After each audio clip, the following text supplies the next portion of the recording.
Click করুন অ্যাপের bell আইকনে আর সাবস্ক্রাইব করুন এবিপি আনন্দ। সব সময় থাকুন খবরে। অস্থায়ী কর্মীদের বিক্ষোভ আন্দোলনে অচলাবস্থা। অভিযোগ, সেই বিক্ষোভের জেরে অফিসে ঢুকতেই পারতেন না আধিকারিক কর্মীরা। কার্যত কাজই হতো না কোচবিহারের বিএসএনএল অফিসে।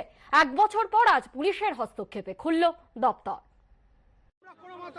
1 বছর পর পুলিশের হস্তক্ষেপে খুলল কোচবিহারে বিএসএনএল অফিস। হাতাহাতি হলো অফিসের স্থায়ী ও অস্থায়ী কর্মীদের।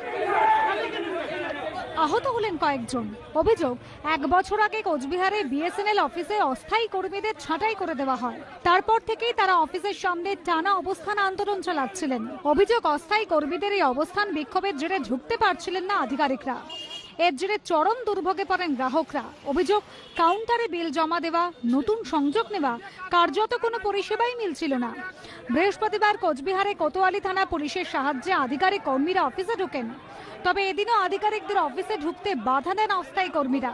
দুপক্ষের মধ্যে হাতাহাতি হয়, আহত হন দুপক্ষের কয়েকজন। আমরা কোনো সময় কোথাও বাধা দিইনি। তারা 1 বছর যাবৎ বিল কাজ না করে তারা এখানে লক্ষ লক্ষ টাকা মাসে পারিশ্রমিক নিচ্ছিল। আজকে পুলিশ বাহিনীকে তারা প্রবেশ করলো, আমরা তার প্রতিবাদ জানাই।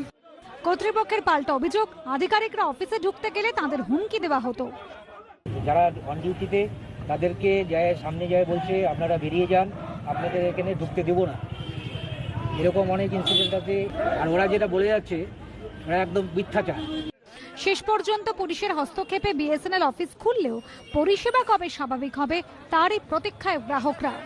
শুভেন্দু ভট্টাচার্যের রিপোর্ট, এবিপি আনন্দ, কোচবিহার।